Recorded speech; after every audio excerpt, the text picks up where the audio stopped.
कहानी की शुरुआत लॉर्ना नाम की औरत से होती है। लॉर्ना की उम्र 40 के आसपास होती है, लेकिन उसने खुद को पूरा मेंटेन रखा हुआ था। लॉर्ना एक जानी मानी राइटर है और उसकी हर किताब ने अच्छी कमाई की होती थी। लॉर्ना एक बड़े से घर में रहती थी। अपने पहले पति से तलाक लेने के बाद उसने हैरी नाम के आदमी से शादी कर ली थी। हैरी की उम्र 35 के आसपास थी और शादी के बाद लॉर्ना के घर में ही रहने लगा था। लॉर्ना के बेटे का नाम मार्क था और उसके लवर का नाम जूलिया। दोनों एक ही कॉलेज में साथ साथ पढ़ते थे। जूलिया मार्क से मिलने अक्सर ही उसके घर पर आती थी और वो दोनों बैठकर काफी देर बातें करते थे। लॉर्ना के पति का नाम जस्टिन था और मार्क उसके पहले पति का बेटा था। हैरी मार्क का स्टेप फादर यानी सौतेला बाप था। एक रात लॉर्ना का परिवार डिनर करने के लिए एक होटल में जाते हैं। आज इनके साथ जूलिया भी डिनर करने आई क्योंकि लॉर्ना को वो बहुत पसंद थी और वो उसे भी अपने परिवार का ही हिस्सा मानती थी।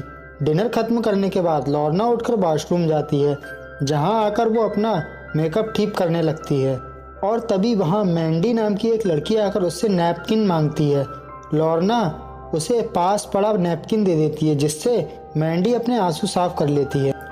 लॉर्ना उससे रोने का कारण पूछती है और उसे मैंडी बताती है कि मैं अपने माता पिता के साथ यहाँ आई थी, लेकिन यहाँ उन दोनों के बीच झगड़ा हो।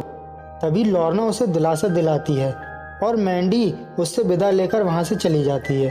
अगले दिन मार्क घर का कचरा फेंकने के लिए घर से बाहर आता है। इसी बीच उसकी नज़र साइकिलिंग कर रही मैंडी पर पड़ती है, जो उसके तरफ ही आ रही थी। मैंडी की खूबसूरती देखकर मार्क दंग रह गया था और तभी साइकिलिंग करते करते मैंडी गिर जाती है। तभी मार्क जल्दी जल्दी उसके पास जाकर उसकी मदद कर उसका नाम पूछता है। उन दोनों की पहली मुलाकात थी और दोनों एक दूसरे से मिलकर काफी खुश थे।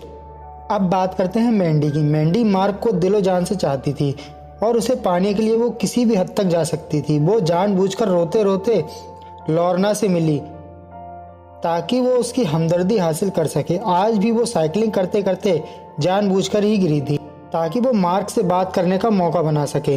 अगले दिन मार्क की लवर जूलिया वॉक कर रही होती है, जबकि मैंडी अपनी गाड़ी से उसका पीछा कर रही थी। वॉक करते करते जूलिया एक सुनसान गली में आ गई थी। मैंडी ने उसे रास्ते से हटाने का फैसला पहले ही कर लिया था ताकि वो मार्क के करीब जा सके। वो मौका देखकर जैसे ही गाड़ी की स्पीड बढ़ाती है, तभी जूलिया दूसरी गली में मुड़ जाती है और मैंडी किसी अजनबी को मार देती है। कुछ दिनों बाद लॉर्ना अपने कमरे में बैठी नई किताब के बारे में सोच रही थी। इसी बीच उसे नीचे से किसी लड़की की आवाज़ सुनाई देती, जिसके बाद वो नीचे जाने का फैसला करती है। लॉर्ना के घर में मैंडी आई हुई थी और उसे अपने घर में देखकर लॉर्ना बहुत खुश होती है। मार्क लॉर्ना को बताता है कि मैंडी हमारे पड़ोस में नई आई है और हम अच्छे दोस्त हैं। ये सुनकर लॉर्ना बहुत खुश होती है। वो मैंडी से कहती है कि तुम आज ही अपने माता पिता को लेकर हमारे घर खाने पर आओ, पर मैंडी कहती है कि वो दोनों कुछ दिनों के लिए घर से बाहर गए हुए हैं। फिर लॉर्ना उसे ही खाने पर आने को कह देती है और अपने कमरे में चली जाती है। रात को मैंडी लॉर्ना के पूरे परिवार के साथ खाना खाती है। खाना खाने के बाद मार्क मैंडी को विदा करने लगता है और मौका देखकर मैंडी उससे चूमने लग जाती है। वहीं पीछे खड़ी लॉर्ना सब देख रही थी और उसे मैंडी की ये हरकत बिल्कुल भी अच्छी नहीं लगी। वो मैंडी को रोकना तो चाहती थी, लेकिन कुछ सोचकर चुप हो जाती है। धीरे धीरे मैंडी का लॉर्ना के घर आना जाना बढ़ गया था। मैंडी को जब भी मौका मिलता तो वो मार्क से प्यार करने लग जाती थी। लॉर्ना को उसकी ये बात बिल्कुल भी अच्छी नहीं लग रही थी और वो एक रात मार्क से कहती है, तुम्हारे लिए जूलिया ही बेहतर लड़की है, तुम्हें मैंडी जैसी लड़कियों से दूर रहना चाहिए। मार्क उन्हें समझाने की कोशिश करता है कि मैं मैंडी से प्यार करता हूँ, लेकिन लॉर्ना उसकी कोई बात नहीं सुनना चाहती थी। मार्क भी मैंडी को छोड़ने के लिए तैयार नहीं था। वो गुस्से में आकर अपने कमरे में चला जाता है। अगली रात मैंडी मार्क को लेकर अपने घर पर आती है। मार्क मैंडी का घर देखना चाहता था, इसलिए मैंडी उसे अपने घर पर लेकर आई थी। मैंडी अपने घर में पहले घुस जाती है और मार्क उसके पीछे पीछे घर में आता है। घर में आकर वो मैंडी को ढूंढ, मगर मैंडी उसके पीछे से आकर उसके सर पर कुछ मारकर उसे बेहोश कर देती है। अगले दिन लॉर्ना अपनी एक मीटिंग अटेंड करती है। फिर मीटिंग के बाद वो घर जाने के लिए अपनी गाड़ी में बैठती है। मार्क पूरी रात घर नहीं लौटा था। लॉर्ना को उसकी चिंता खाए जा रही थी। वो अपने पहले पति जस्टिन को फोन करके मार्क के बारे में पूछती है। जस्टिन बताता है कि मार्क मेरे पास नहीं आया है, जिसके बाद लॉर्ना की चिंता और बढ़ जाती है।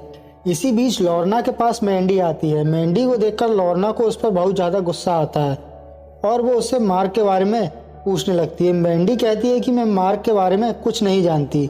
लॉर्ना गुस्से में आकर उसे थप्पड़ मार देती है और फिर उससे मार्क के बारे में पूछने लगती है, मगर इस बार भी मैंडी कहती है कि मुझे मार्क के बारे में कुछ नहीं पता और तुमने कार्वे फैमिली की लड़की पर हाथ उठाकर सही नहीं किया।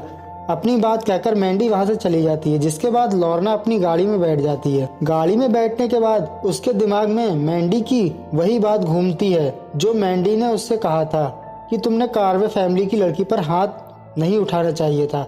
लॉर्ना समझ गई थी कि मैंडी का सरनेम कार्वे है। उसे कार्वे नाम काफी जाना पहचाना लगता है और कार्वे फैमिली के बारे में सोचती सोचती अपने घर आ जाती है और आते ही कार्वे फैमिली की न्यूज ढूंढने लग जाती है। लॉर्ना की मेहनत रंग लाती है और उसे जल्द ही कार्वे फैमिली के बारे में पता चल जाता है। 1 साल पहले कार्वे फैमिली के साथ जो हुआ वो इस प्रकार था।